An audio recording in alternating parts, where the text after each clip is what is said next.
Hey guys, and welcome to another 1Warrior podcast. First off, I want to say thank you all new listeners in the past week.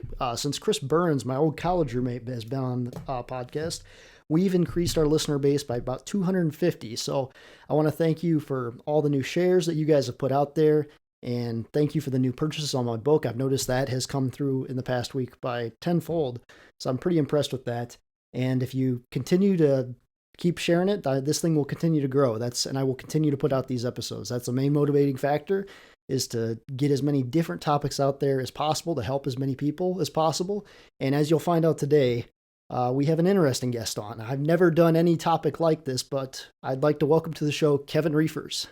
Hello, how you doing? Kevin, how old are you? 30 years old. Yeah, that's right. You graduated my class, good old 2010. Right. Yep.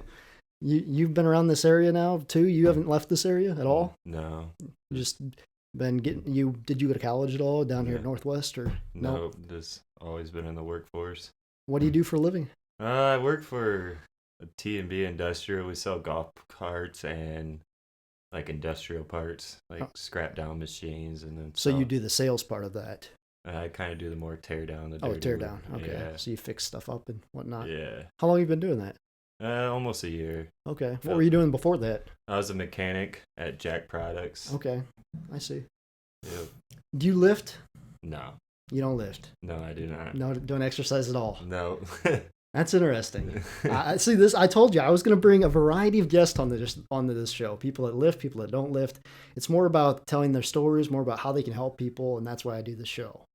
But I have you on this show because I want to get this right. You were an alcoholic. Yeah, I would say so. And how long did you battle with that?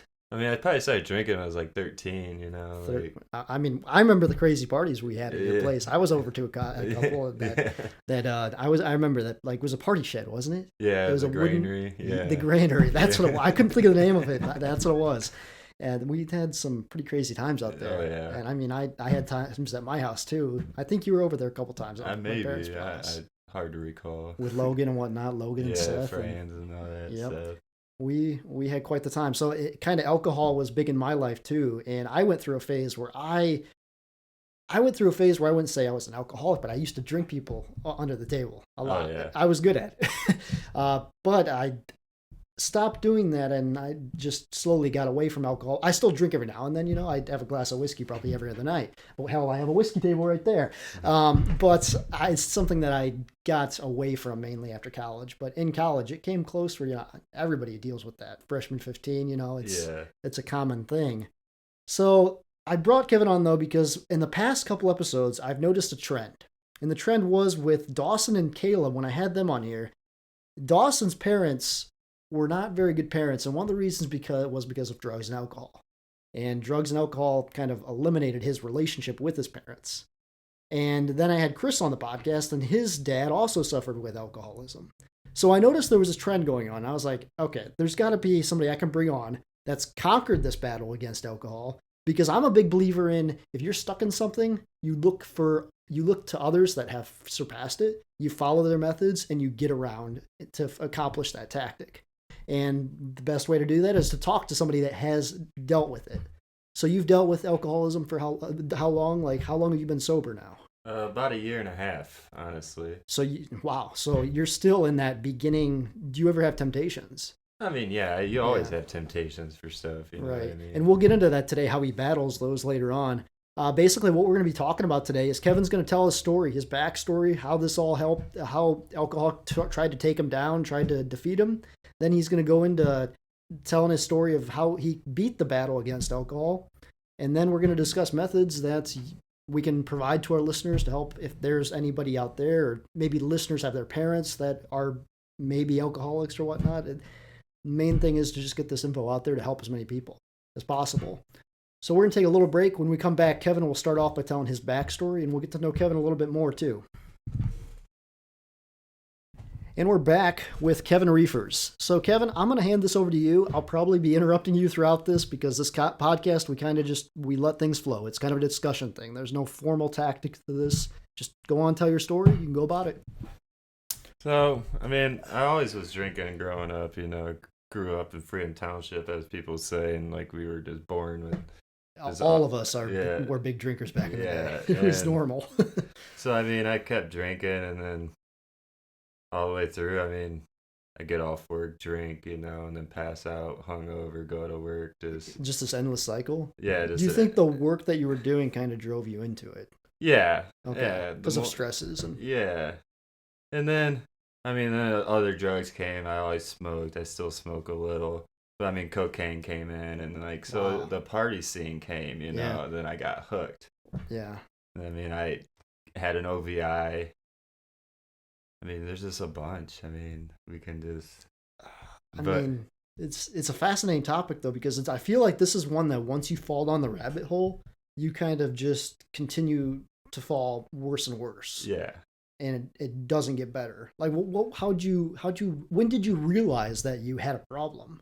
Probably, my daughter was 3 years old, and I kept coming home, the same, and you just look down, and then like I just got down on myself, and I mean, I'm 30 years old, and I have dentures. You know what I mean? Really? I threw a lot. Oh my gosh, I didn't know that. Yeah, a lot of people don't. That's crazy. And so I mean, I was 20. I think I was 28 when I got dentures. I mean, so yeah, and so I mean, I kept living, and then like I just one day, I guess I just realized, my family's more important, and I just got tired of drinking, waking up hungover, and I think it was Nate Bukup's wedding. It was my last time I drank. I put RJ's bachelor party, one of those two. And to set a date was just done. And you just told yourself you weren't going to do it anymore. Yeah, and I just that stopped. was enough. Yeah, I mean, it was a struggle with when I went to therapy. My therapist thinks I was crazy for the way I stopped. Yeah, I was just going to say, very little do I ever hear about people stopping. Smoking is another one that that's not something you just say, oh, I'm not going to do this no more. Yeah. I mean, it just doesn't happen. I still go to the bar. I mean, I still go to the party scenes and that. So you throw yourself into kind of where you could be tempted hardcore. Yes. Wow. That's interesting. Because you talk to a lot of alcoholics and they'll be like, I don't want to be around this stuff. I don't want to be anywhere close to it. I don't want to be tempted by it. But then how I looked at it, I would lose a lot of my friends. Yeah. You know what I mean? Like a lot of my high school friends and all that. Like, I still want to be, it's all mind over matter. That's what I tell myself. It's like, I had to set it, and I had to go for it, and I went for it. I stopped. I would go to the Eagles every day. I'd have a cheeseburger and 2 root beers, and I would leave. Then I'd come back.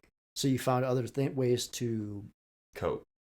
Is that okay? Cope with that same feeling of wanting to go back to drinking, basically. Yeah, I mean, I throw darts. I do everything, Yeah. I mean, I just didn't want to completely change my life. You know what I mean? Right. Like, I think that's what a lot of people are afraid of when they have to face something like this. They're afraid of losing their friends. They're afraid of big change. For sure. And that's why they continue to do it. I mean, I might have lost like a handful of friends, but I mean, so be it, Like, I'm not worried about this a handful, but I've gained so much respect, you know. Your wife probably is happy about that too. Oh yeah, I mean, the whole situation's is way better, I mean, but it was a struggle. Once I went sober, I ended up getting on depression medicine. I ended up in a psych ward twice, like my first year was rough. Like it wasn't a cakewalk. Tell us about the experience in the psych ward. That's pretty crazy. I mean, the first time I put mine, I got on Celexa, and it was a bad, like, how they tell you, like, you could have a bad reaction to it. And I had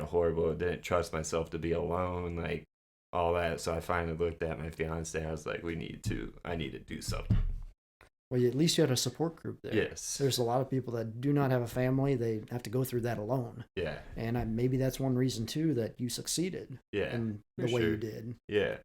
So, I mean, I went to the psych ward. I mean, freaked out. Who wants to go to a psych ward, Like, you're thinking, like, movies, padded walls. That's what I was thinking of just now. I'm like, what? No, but it's kind of cool. It was kind of cool, honestly. You got to kick it. Like, they take your cell phone away. So you're not allowed.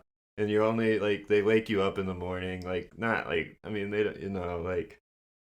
And, like, you had to be quiet times at, like, 10. But you can sit there, watch TV. You do groups. I mean, it wasn't too bad. But they taught me, like, how to deal with everything that alcohol was blocking, that I was drinking myself away, or like doing cocaine is, like doing all that, the hard drugs and that, like, Was your wife supportive of you checking yourself into a Yeah. place like she was? Yes. Okay. Yeah. It wasn't her idea. No, it was all my idea. Like, Wow. yeah. That So takes a lot to say you will do that. I mean, if I had a problem like that, I don't think I would do that. yeah, that's where a lot of my close family came out and they're like, we're proud, like my father-in-law, he came out, shook my hand. He's like, it takes a lot for someone to admit you need help, like Yeah, I can't imagine. yeah, I mean, doing that takes a lot of effort. yeah. How did your drinking affect your family? I mean, I worked third shift when I was like when I quit, so I'd get off work at 7, go home, shower. I'd be at the Eagles at 8. I wouldn't leave the Eagles till like noon, 2:30, go home, pass out for 4 hours, wake up hungover. So I mean, you can just, I was just. Well, what'd your daughter think of that? I don't. I'm hoping was young enough not to really remember this stage. You know what I mean? Yeah. How old was she? Like 3 when I quit. 3? So it's gonna be right on that border. I was gonna say right around 2 to 3 is a hard age. Some people do remember things back Yeah. then. Some people don't. I mean, but if she ever says anything, I'm open to talk about it. Yeah. But I was a piece of crap dad. Like, I mean, no one can be the best. No one's a number one dad. You're Right. always gonna like. I hate when people say like, "Oh, I'm the number one dad." I'm sorry, but like, I don't care how rich or whatever you do, you're never. At some point, you're gonna disappoint. Oh yeah, I mean, You know what that's I mean? human nature. Yeah, we'll do that in anything. And that's so like it just. I mean, but life's way better now. Yeah, I'm sure it is. Like, how is life better now without the alcohol? I mean, it's nice to be able to go anywhere, wake up, not hungover, and have that control over your life too. Right? Yes, like you're not controlled by a substance. Right. Now, did you think the alcohol was boosting your reputation? Is that one reason you drank? That you were doing it just to stay in a crowd? Not really. Not I don't really? think so. Okay. I mean, I think I drank because I was just running away from demons. That's Right. That was your outlet. Yeah. See, my outlet is the gym. I use Yeah. that's so. If I didn't have the gym, I think I'd just go with video games as my main outlet because that's my secondary hobby. Yeah, that's mine too. But I don't think I'd ever turn to alcohol like that.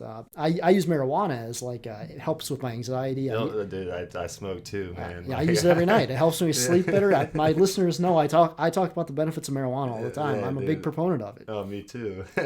Did marijuana help you at all? I mean, when I first quit, I first sobered up, like completely didn't smoke cigarettes, didn't smoke weed, like nothing. Wow. Like it was about the second time, 6 months after I got out of the stress center the first time, like I went back the second time, because then I kind of started smoking a little bit, and then I mean it helps and all that, Yeah. Like it gives you a crutch. It kind of gives you that because I remember when I stopped drinking as much after high school, I went more to marijuana, and it helped me cope with that. But then I slowed down on the marijuana too, and just use it for recovery purposes mainly. But it was something I fell back on pretty hardcore. What do you think was the main reason you turned to alcohol in your depression?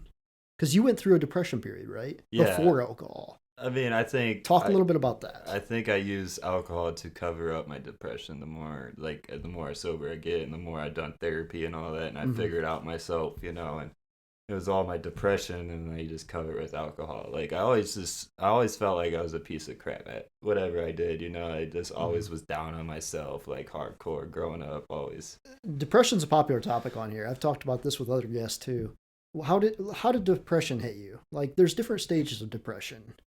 I mean, it got me low. I mean, when you feel like you're worthless, like that's I don't know how to do. You don't have like a purpose. You feel like you don't have a purpose anymore. Yeah. But you have a purpose, you know it's whatever's right. But how'd you cope with the depression? That's what I had to learn. That's what I'm getting over, you know what I mean? You're still facing that battle. Yeah. What's some things you're doing right now to help you though? I go to therapy every once in a while, and that's how I'm kind of using this too, And I mean, I'm more open. I play darts during the winter. I just got into that. I play golf during the summer. Trying to keep yourself busy. Yeah, you just learn to keep yourself busy, Right. I mean, I got a daughter. I got a second one due in May. Like, so I mean, Yeah. Now therapy, that's interesting because some people will say, "Oh, I don't want to go to therapy. I don't want to be analyzed." You know, was that something yes. that almost didn't you almost what was how did you get into therapy? Like, how did you overcome But that? well, they kind of like when I got out of the stress center the first time, they're like, "Well, here we set up you this meeting," and they're like, It was required then. kind like I could have not gone. I mean, Uh, but like they suggested it, so at that point I was open for. I needed help. You know what I mean? So right. it was I'll do whatever you tell me as long as. How long were you in the psych ward for? First time I want to say 4 days or 3 or 4. I mean, I think both of them were like 3 or 4. First time. How many times were you there? I've only been there twice. Okay. Yeah, How long in between the periods? 6 months. What caused you to go back? Just started. I mean, kind of the same. Like The just same situation. You yeah, just couldn't get away from it, and you needed yeah. I that. couldn't get away from my own head. And Like you were the one that said, "I want to go back there." yeah, Even dude. I knew. this I is it blows my mind. I It did. blows my mind. I just knew. I knew what the first time taught me, so I knew. Trust me, I didn't want to do it. Like, but I knew like I needed I needed help. You know what I mean? Hmm. Like the meds were something with the meds and all that. So it was like when I went in, we reevaluated and all that. I got different on like the Before you did any of that, did you try to take matters into your own hands, look up stuff online to see yeah if anything, yes and that didn't work? no. What was some of the stuff you tried then? I mean, I tried deep meditation and all that. Like just just meditation was a big thing. Hmm. Like I do ride road bike. I do have a nice road bike I do ride. I forgot about that. But I mean that helps a little Hmm. bit, but when it's in the crappy season, like Right. can't get out and then like once you get in your head, like Does the winter months like affect your drinking a little differently? no. It doesn't. I mean not anymore. I think Okay. the first year, I mean everything was a struggle the first year. I had Because the winter months is when people are most depressed, especially around here in yeah. Northwest Ohio. Yes. Suicides are always up and everything on that. I just try Because of not to that. think of that, like since Uh, the second time I got out of stress center, I try to have a positive vibe, like yeah. just try to be Do you still hunt? no, Oh, you don't hunt. no, it's not since my DUI. Wow. Yeah. That's I would think hunting would I help with fish. the. I, Okay, you fish, I but fish. I knew you were a big hunter back in high school. Yeah. I was too, and No, I it's don't. that's kind of shocking to hear that. Yeah, no, I fish a lot. Like, I'm getting ready to go fishing in Florida. Oh, are you? Yeah, for a day. Wow, that'll be a good time. Like one of those deep sea fishing. We're gonna be fishing off a pier. I do deep sea fishing. Do you? Yeah. Wow, I've always wanted to do that. That'd, Oh, that'd it's be fun. fun. I recommend What it. was the biggest fish you ever caught?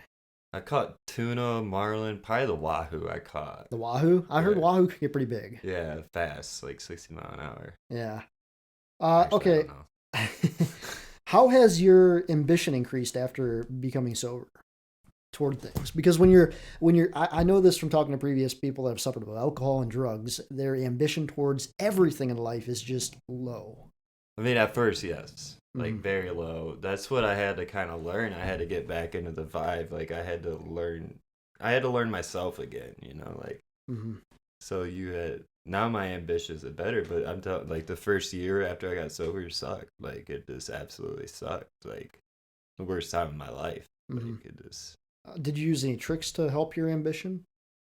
I tried. Yeah. Like Did you try? My last guest, Chris Bressler, one of my college roommates, was a big fan of using self realization techniques, where you can do this in multiple ways. But the way he described it as, you can look into a mirror and tell yourself you're not going to do something, or you're going to do something, and it will help you self. yes. Okay. Yeah. You tried that. Yeah, my one therapist told me before she retired, and like, I mean, that's a good thing. Like, since you say that's a correct way, like, yeah, I use that to the day still, like Mhm. when like you doubt yourself, no, like, Self affirmations is what it was. I just remember the term he used, but that's actually a psychology term. yes, Very powerful technique when done properly. Do you ever drink anymore? no, Not even moderation. no. When I was on vacation, I had NA beer, if you want to count that, but no, but I No, won't. not at all. No, because I feel like if you have that one beer, like, okay, I had that one beer this time, like, it's just gonna.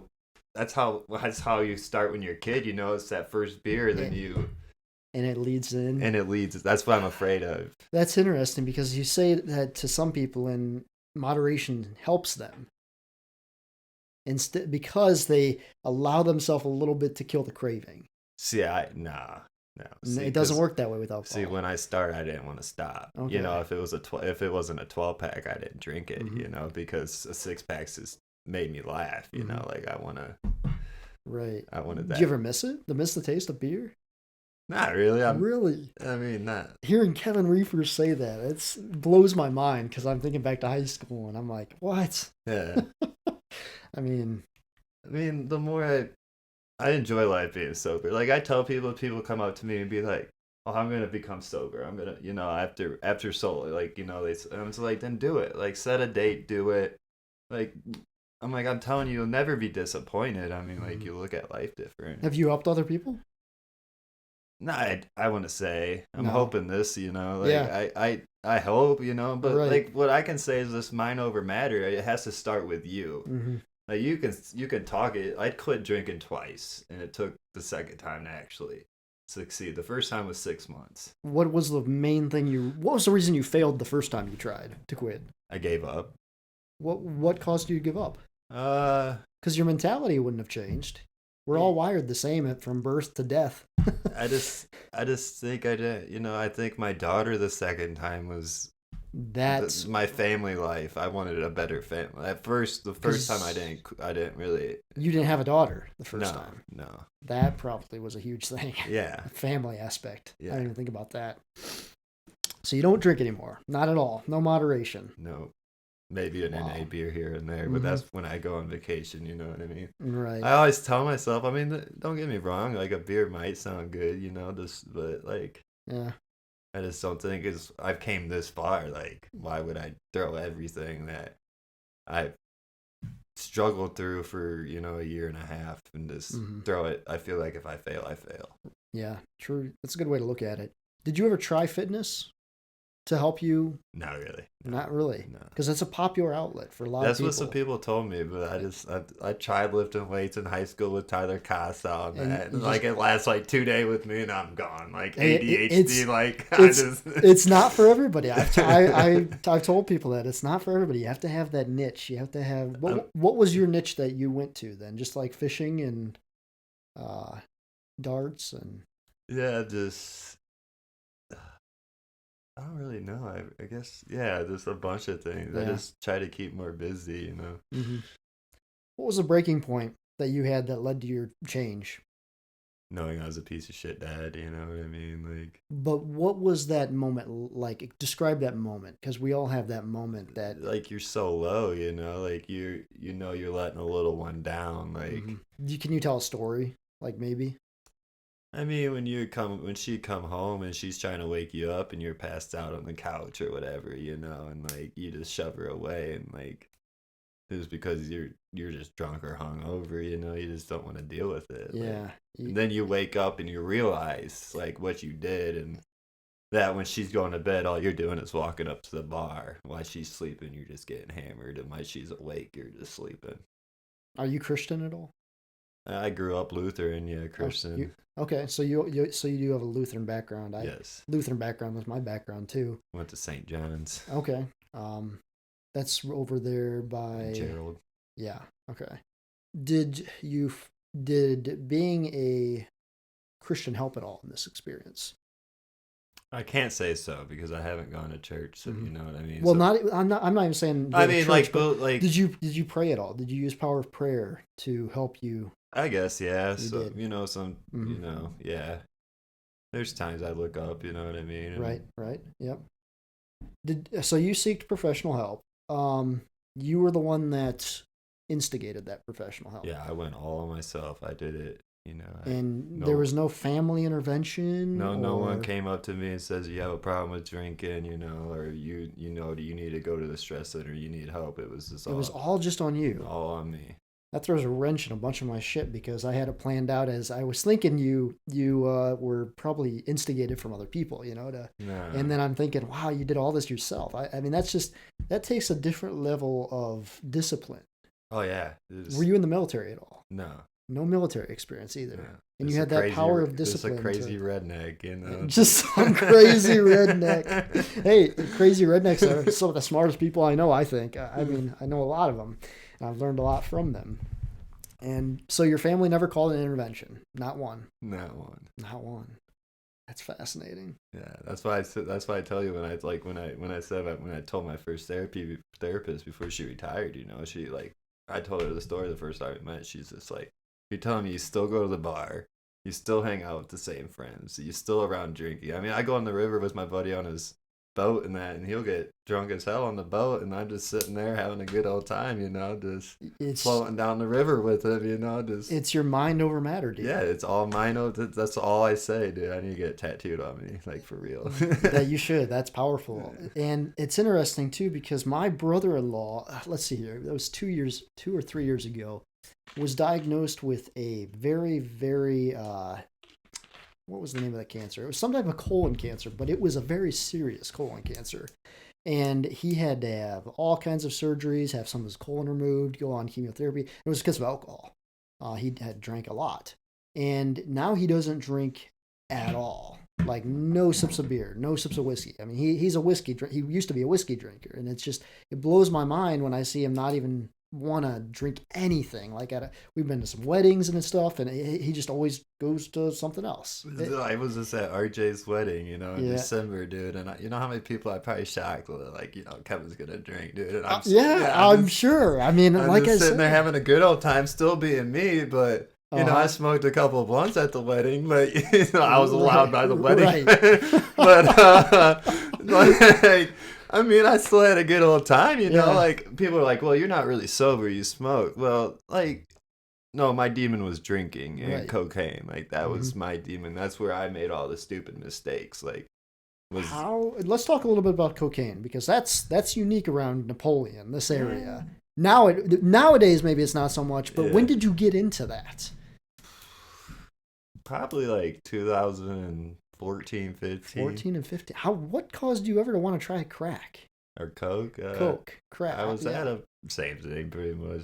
I was at someone's house that we know, and it was presented, and I guess I didn't say no, you know, and I kind of liked it. I mean, and you stuck with that for a while, then, I guess, didn't you? On and off. Yeah, I mean, cocaine's a rich man drug. Like, yeah, right. It's expensive, especially I'm sure around here. Like $100 a gram, you know, like. I can imagine. Like, and when you start seeing that money go, and you start realizing, and like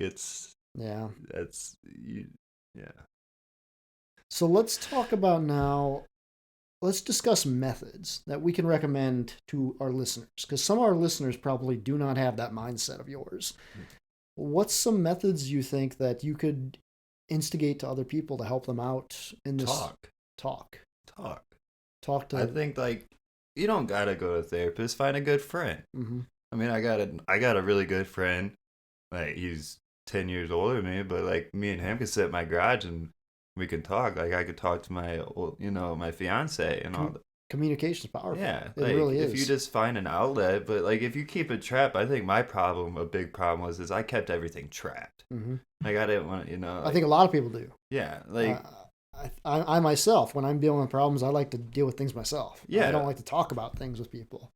But I think if you keep it in too much, like, then that's you know, like. It can be a big problem. It can drive it down. So I think really therapy, I was concerned at first. Like, I don't want to go to this random person and start telling them, like, why I'm going crazy in my own head, you know? Right. But once I got comfortable in my own skin and all that, then it was just like, yeah, let's talk, you know? Like. So was therapy a big help for you?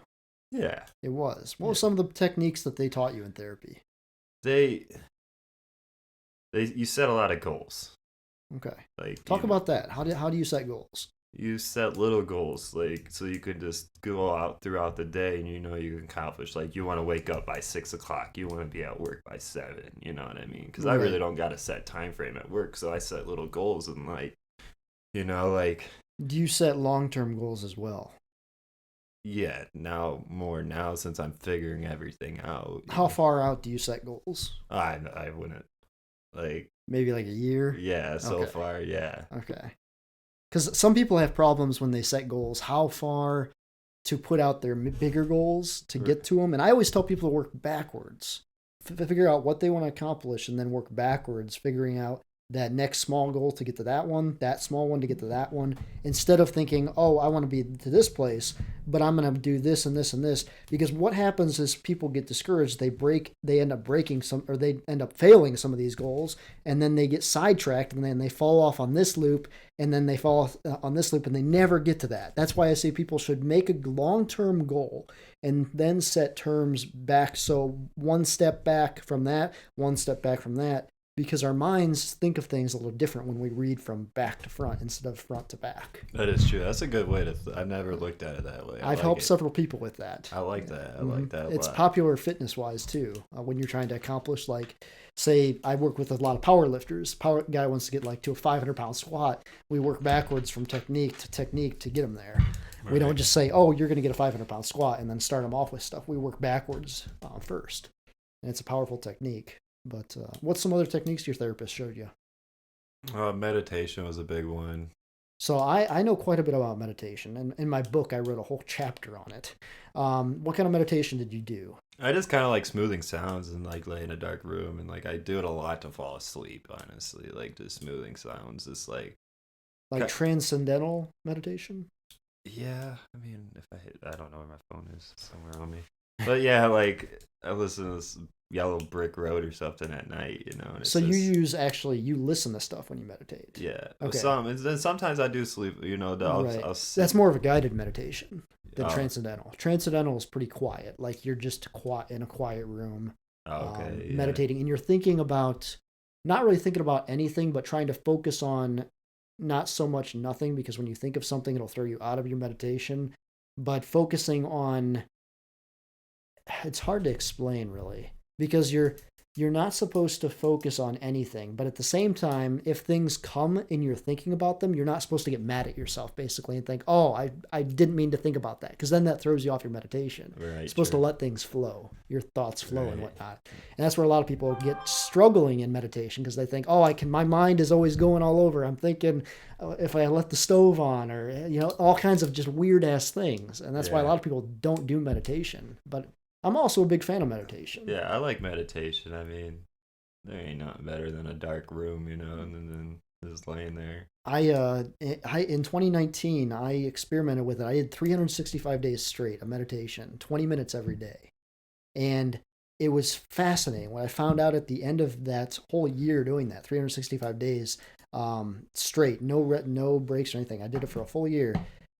My brain worked in a totally different way than it did before. That's what my first therapist always told me. And it was weird. Like I could think of things and answer things quicker than I ever have in my life. It was like my brain was able to work without thinking, is a good way to put it. And it was pretty insane. I don't meditate all the time anymore, but maybe like a couple times a week or whatnot. But it was a really interesting experiment that I did with myself, though. That's what my first therapist, she swore on. She was just like, meditation, like, develops brain growth still, like all this stuff. And like, so I'd look into it. Like, we would do pie charts and like of goals. Like, like you want to be here. Like you got a small, like kind of like. So did you think of that too when you meditated? Did you think of what you wanted to visualize yourself as? Because that's another visualization technique. My first year, I just wanted to get over the struggles, of being sober and all that. And now it's kind of more leaning into what's... So when you meditated, did you think about that? Did you picture your life being sober? Yeah. You did? I mean, that's what I wanted, right. What I mean? And that's good. That's like I said, that's a visualization technique that even some lifters use. Eddie Cohen back in the 80s was known for that. Before he was a power lifter, about one of the best power lifters ever. And he would visualize himself hitting a lift before he even hit the lift. And he would never miss lifts. Never missed lifts because of that. I found an app, a buddy I knew, he had like a heroin hat, know, and like he had this app of how many days he's been sober. So I asked him, and I think it was like Sober Life or something like that. And all I wanted to do was get to the first year of sober. And everybody's like, "What are you gonna do after the first year?" I always joke around, "Oh, I'm gonna go get wasted at a bar," you know. Like, throw it all down the drain. Forget all the away. progress. Yeah, but I never thought of it, you know. Like I just wanted that first year of sobriety, like. And that's all, and then just take it 1 year at a time, basically. Yeah, like if I knew I made it through that if I hit 1 year, like, what can stop me? You know, like what? I've done all the struggles, like when I was in the stress center. They're like, we're gonna try to make this so one day you wake up and you're like, that was a bad memory, you know. And that's literally, I would like to say that's how my life is starting to become. Like looking back now, like that whole episode a year ago was a bad memory. But I mean, sobriety's not fun. I see why people like struggle. I mean, what's your biggest struggles? I mean, when you go to the bar, all your friends are doing shots and that. I mean, you gotta look at it that like. What's your go-to since you're not drinking? Mountain Dew. I see that Mountain Dew. You brought a Mountain Dew. Yeah, Mountain Dew. Why not Diet Mountain Dew? Save yourself some calories. I hate it. Dude, I finally hit 180 pounds in like the last 5 years. I'm good. I don't need to watch my weight. No, you don't. I mean, that's true. I don't know how you did it, but that's calorie pop is what I tell people the first thing to kick for anybody struggling with any type of weight problem, just because diet's always the way to go if you're going to drink pop. But that's funny. I think that's like how I've looked at it a couple times. Like, I've noticed I drink a lot of juice now because it's more of the habit, you know, like people smoking a cigarette in the car and they stop. Like the hardest part's that, you know, what do they call that? Like I was just trying to think of the term. The muscle memory or something like. Is it muscle memory? Your act of doing something without noticing it. Yeah. In a situation, you know, awareness. Yeah. So when I'm at the bar, like I see friends drinking, all right, I'll take my Mountain Dew. I'll have a drink. You know, like that's kind of I think how if y'all look at it a weird kind of way, like. Any other big struggles you face?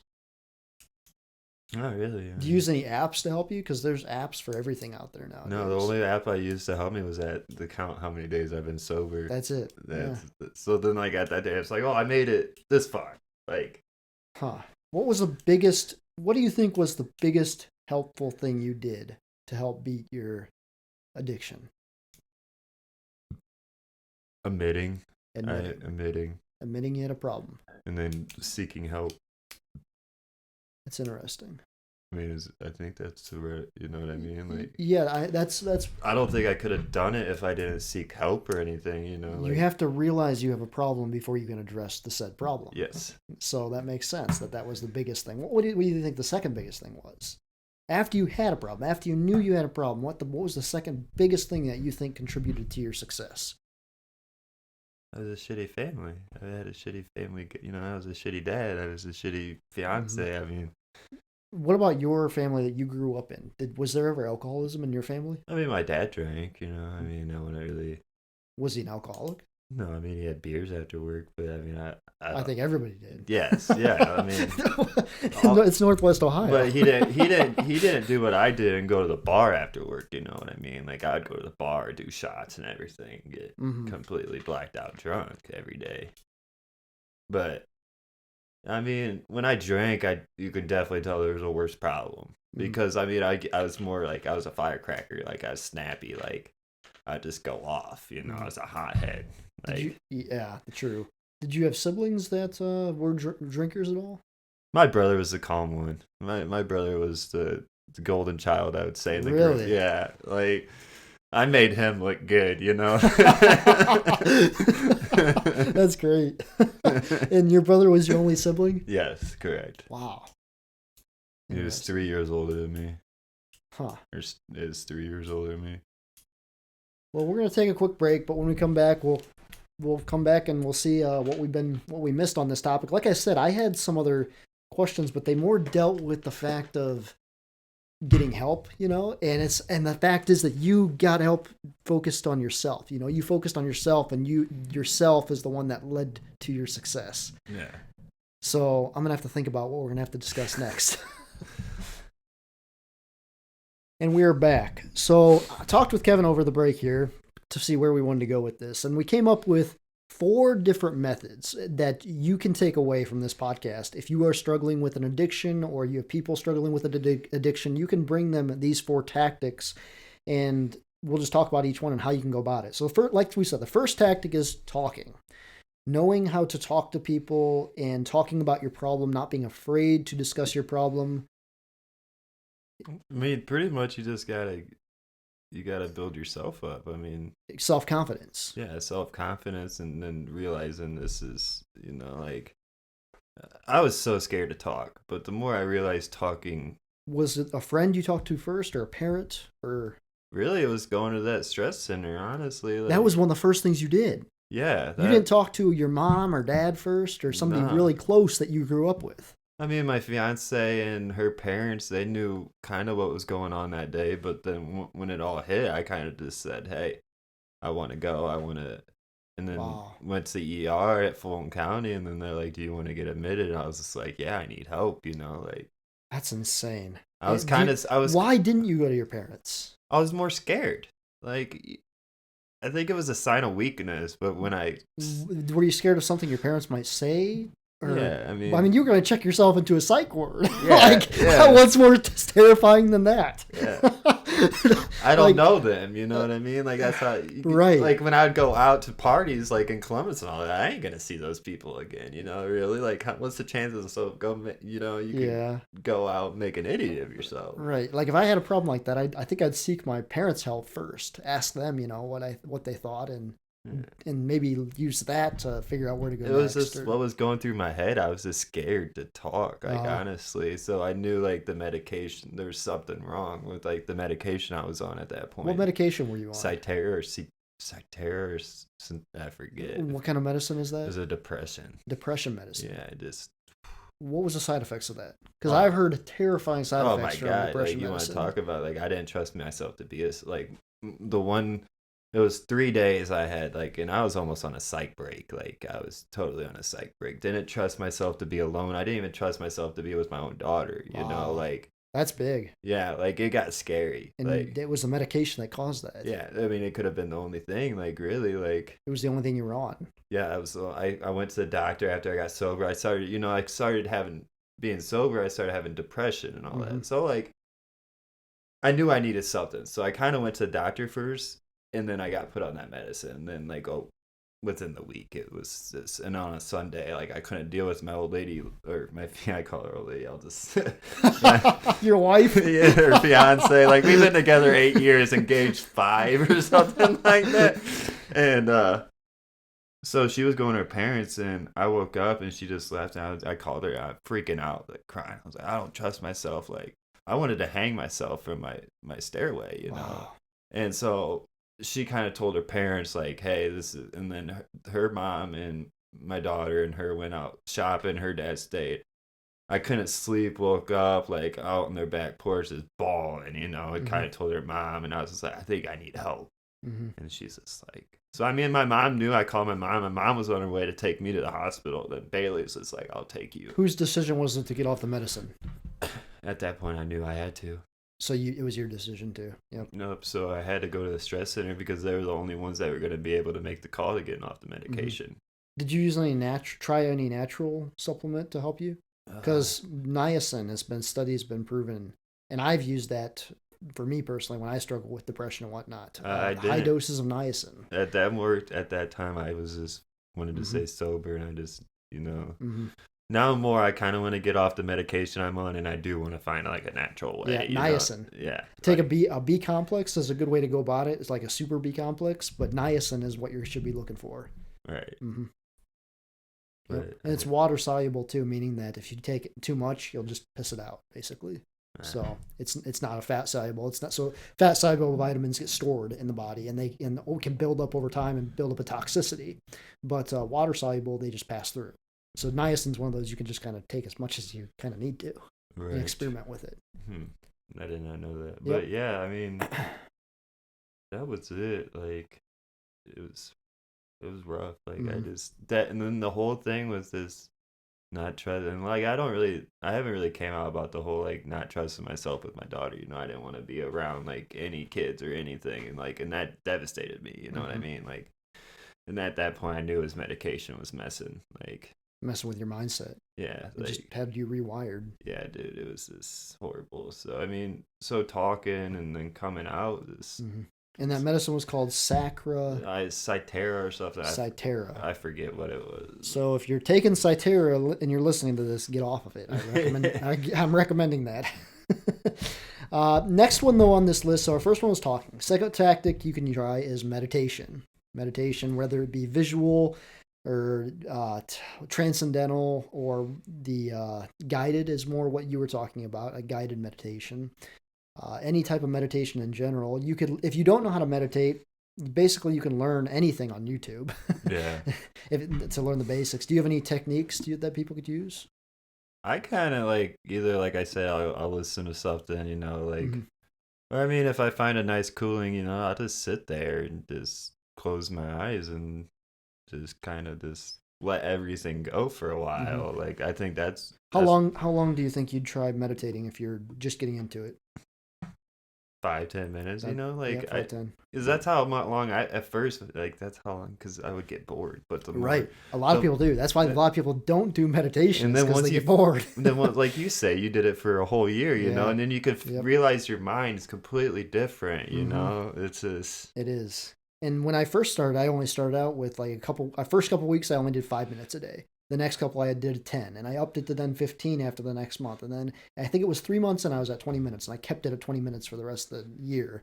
And that's when the 20 minutes is what I really noticed a lot of the benefits happening. Yeah, I've noticed mine like 10 to 20, the longer. And that kind of goes with the next one, the third tactic, we can do that. A third tactic would be mind over matter.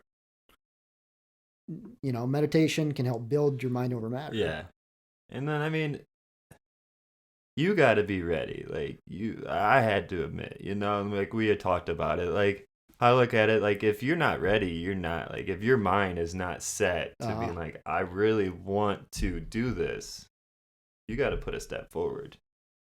You have to already know when you start to stop that you're going to succeed. Yeah. You can't have any hesitation in you thinking, oh, I'm going to drop off probably in 6 months. Why do I even bother? Yeah.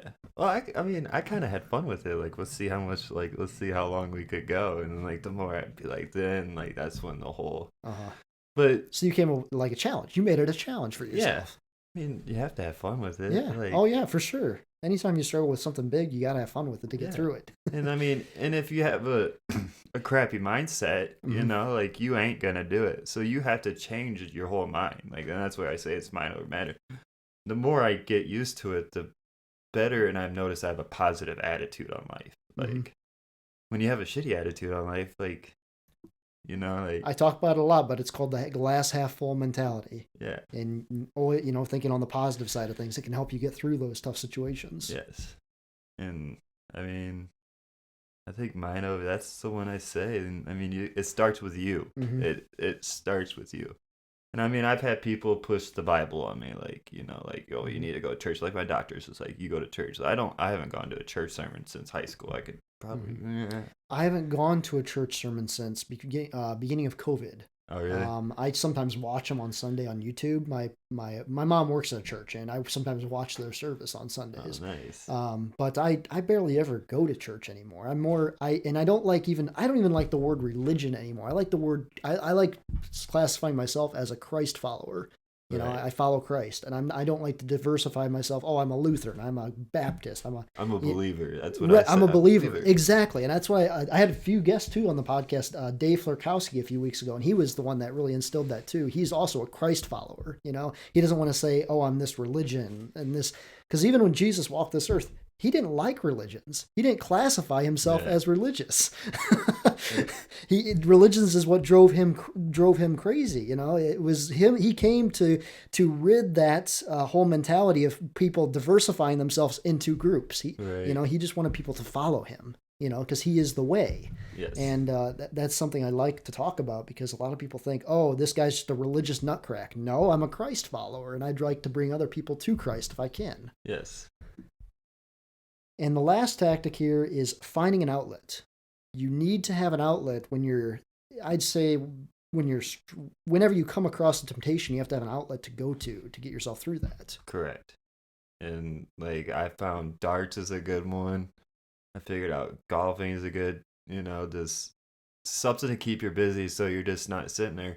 I mean, there's times like you get off work, man, like this would be the time I'd be drinking a beer, you know. So you got to figure out something to. Boredom is what I think. Boredom leads to a lot of problems, but at the same time, it leads to a lot of creativity. Yes. And that, I mean, I find so much time now. Like half the time, I just sit there and do nothing. Like I sit there and watch ESPN and all that. Like because I stay out of politics because I mean, yeah, that's hard. Yeah, it's especially in this crazy ass world we live in. Unless you want a free crack pipe right now, you can get one. I know. I just heard about that the other day. A friend of mine at the gym told me about it. I was thinking, that's not true. And I looked it up. I was like, oh my gosh, that's actually true. Or it's just like one of the governors or whatever said that, what was it? Ice fishing leads to prostitution. Yeah, that was on Donald Trump Jr.'s Instagram the other day when I saw it. I was like, what?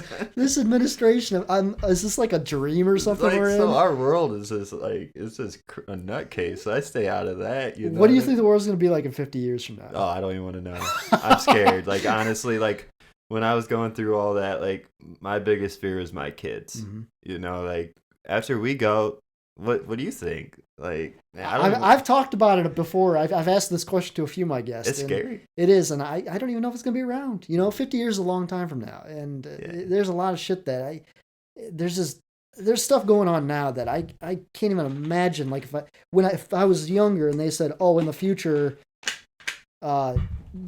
teachers will be trying to talk boys into being girls at schools. Yeah, you would laugh. I'd laugh, be like, what kind of fantasy world are you living in? And now that's a big problem. Yeah. Like this, I mean, this world 3-year-olds saying they're transgender. Like how does a 3-year-old know? It's absolutely batshit insane.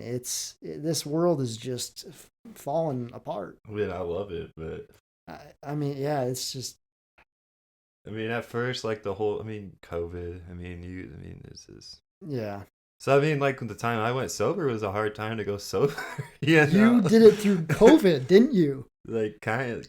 That's funny because you looked online and, like, TikTok and whatnot. People were like, oh, it's 3:00. We don't have to work. We're drinking. Yeah. We're day drinking. I mean, I think a lot of people fell to alcohol during COVID. There was this old Mexican guy in my backyard, man. He was an alcoholic, and he would be in my backyard at 10:00 in the morning, dude. He's like, I already 3 tall boys down deep, you know. So I'd sit there and drink with him, you know, and then after a while, you know, it's just like, man, do I want to be that? You're like, just around that constantly. Yeah, and then you just like, do I want to be that? Like, yeah. He threw his whole life away, and then like that. Like, that was kind of your wake up call. Yeah, like that's interesting. We go back and forth on topic. I'm sorry, but. No, that's fine. That's cool. I don't mind that at all. You just saw him though, and you were like, I don't want to be anything like him. Nah, that's cool. His name was Bob. I have him in my phone as Drunk Bob. Like, dude, like, and like, go on stories, but we won't talk about it on mic. So back to the last one here, finding an outlet. You know, just finding stuff that keeps you busy and keeps the boredom away. Yeah, just you gotta finding your hobby. I mean, you can't just stop a habit and then like not expect to just sit there and. You have to find a replacement for it. Yeah, when I sat at a bar for 4 to 6 hours a day, you know, like you still do. No, I mean, okay. I was gonna say you're literally asking to fall back into this. Well, people think I'm gonna fall back into it. I just laugh at them now. Now it's more fun. Yeah. Like, you've already figured it out in your mind and how to control that. Yeah, I already got it. That's great. Thank God a Mountain Dew. That's hilarious. But I mean, that's just you just gotta find an outlet, like. I mean, it's just all your mindset too. Like, if you're gonna have a shitty mindset, you're not gonna conquer anything. Like, you're just with anything in life. No, you're just gonna be a failure. Yeah, and that's the biggest thing. Like, I had to change the whole way I thought. You know, like, and it's all started with me. And my family life's better now. Like, everything's just 10 times smoother. Like.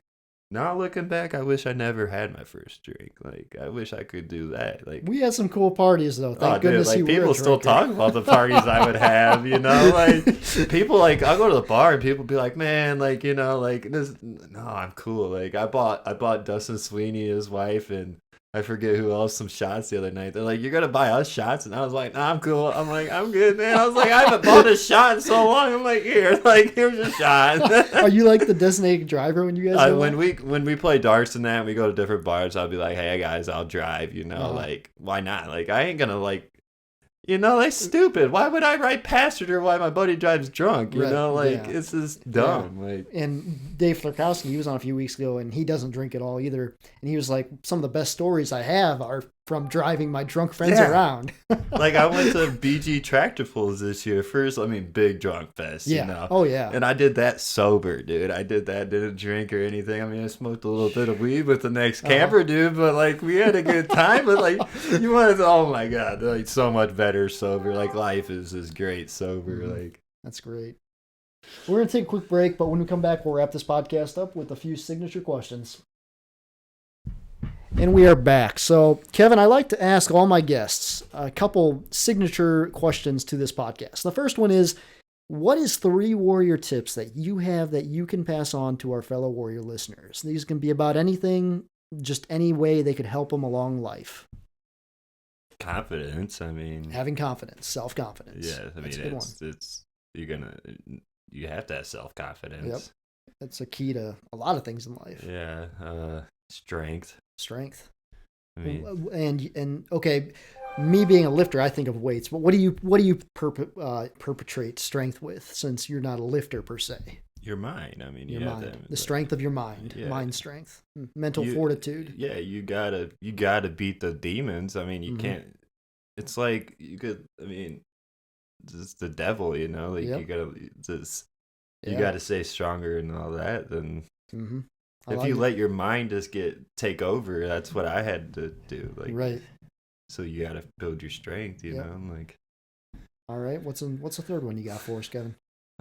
Just happy. Just be happy. Just laugh about just shit. Peace and love, I guess. Like, I like it. I like that a lot. I think that's what's helping me out. The more positive outlook. You don't want to be a negative Nancy in life, because you ain't gonna get nowhere. And it's just gonna bring more negativity into your life. Correct. Every time I fall into negative habits, my life falls apart in a matter of weeks. And then I switch my mindset around in the matter of a few weeks, everything starts flying good again. Yes. It's the power of positivity is so powerful, and it can change a person's life. Yes. So this next one is kind of interesting, because I'm going to be asking a previous alcoholic one drunken story that they could share to our audience. We always do this for fun, but this is kind of funny because, man, I think the best one was, we go to my parents' lake all the time, and we just have parties up there. Because I mean, the cops couldn't come in there or anything, so like we never left. What lake was that? We were on Sandusky Bay Lake area, like Marblehead, Marblehead, and we're over there, and I'm with Nate Bukup and one of his girlfriends at the time, and walking these, and it's like 3:00, and I'm just drunker than drunk, and then we got these jetties with these big old boulders, dude, and I just fall, and I split my head open, and like Nate Bukup's just hiding back there. Oh, he's just hiding. Like, I guess I'm laying there for like 5-10 minutes, and I finally get up, and Nate sees me stumble, and he's like, "Oh shit," You had like a scar on your head, I don't think I had a hat on, like I was still like it still sliced it, and like we're walking, and my dad's sitting at the fire, and my dad looks at him, and he's just like, Kevin's bleeding again. Get the Band-Aids, Like a normal occurrence. Yeah, there's a normal occurrence with me, And we could go on with drunken stories. So like then my mom's like freaking out. Like, I can't, when I was like 20 years old, like she's like, I'm not gonna take you to the ER, because what are we gonna do? Like, they're just, so she's like keeping me awake and everything, slapping me so I ain't passing out. But that's the one drunk story I like to talk about. Like, this is so many. Like, Columbus. Like, the one time I was at an Eric Church concert in Columbus, and I get dropped off, and I was just like, "Oh, I need a cigarette," Like, and I'm waiting for my buddy to come pick me up, and so I find this homeless black guy. This is homeless dude. I was like, "Hey, bro, you got a cigarette?" And he's just like, "No." And I was like, "Damn." And he's just like, "I could take you if you buy me a tall boy." And I was like, "All right." So I followed this dude like 6 blocks into Columbus, dude. Wow. Yeah. Shit. Get to this like that's area. Sketchy. I done it to Detroit too with Nate Norden. Wow. And like, dude, these people are like You could have been mugged. You could have been yeah. knifed in that kind of location. Oh yeah, dude. There's people trying to trade the homemade rap CDs in the store for cigarettes. Wow, that's But yeah, that's dude, crazy. like a good old time. Who do you think is going to win the Super Bowl? I'm hoping Burrow. Yep, good old Bengals. Yep. Yeah, Yep. let's go with them guys. What do you think their chances though? We'll see if the NFL's rigged. If they give it to If Matt it's Stafford. rigged. See if it's all politics. Yeah, for sure. I mean, if they give it to Matt Stafford, they just feel Oh bad. yeah. Because he spent 12 years at the Lions. I mean, that's true. Here, you finally made it. Yeah, it'll be a good game though. That's for But sure. I mean, if Joe Burrow gets it, I think he's a high chance to be the next Tom Brady. I mean, you got to look at it like Tom Brady won his his first Super Bowl, second year into the right. Very similar. Yeah, but Tom Brady also was in a national championship and a Heisman winner too. So I mean, if Joe Burrow can put this on his resume, I mean, but time can tell. You know, I'm a Cowboys fan, so. Oh, hey, I like the Cowboys too. As long as you didn't say Steelers. Yeah, Steelers, I was gonna have to kick you out. That's my boss. Oh yeah. Yeah. All right, Kevin. So, you have any shout outs? Any businesses too you want to plug? This is your time to plug anything. Oh yeah, I work for T&B Industrial. We do customized golf carts and like sell anything you could think for golf carts. We have golf carts. Like we're located in Archibald, right where the old ENS Tires was. Oh, right by Powder Coating Plus. That side of the road. Yeah, right over there. Yep. So I mean, if you guys need golf carts or is there online stuff too? I think Facebook TV Industrial and. I see. But yeah, I mean, anybody you want to shout out on here? My fiance Bailey Emerson. Okay. Nick, my neighbor Nick, he kind of saw that we were talking on Facebook, and he gave me a call and told me yeah. He's just like, man, this would be cool, you know. He's like, you should do it. I was like, well, you know what? Maybe mental status goes up and all that, you know. Like, that's awesome. I'm glad I had you on. This was a very fun podcast because I have no experience in this field, and I love talking to people that I have no experience in the said field because it's something new I can learn. And I'm a big fan of the more you can take in, the more knowledge you can build, the more people you can help, and that's just and they can help more people, and it's just an endless chain of helping people. I mean, I hope I got to somebody today. You know, like I'm not a very organized kind of guy, so I can go on to the subject and go back and forth. You know, I think that's the ADHD, but that's fine. It's fine. I think we covered a lot what we wanted to need to cover, and I hope this helped a lot of people. You guys know where to find me. My Instagram, Fozzie14. You can look at all my links on there. Everything's in my bio. Follow me on Facebook, Sean Fozzie. And also, you can email the 1Warrior Podcast at 1warriorpodcast@gmail.com. If you want to be a guest on this podcast, just send me an email. Send what you would like to talk about, and we'll see if we can get you scheduled if it's a variable topic that would relate with a lot of our guests. So until next time, guys, we will see you. Stay strong, and God bless.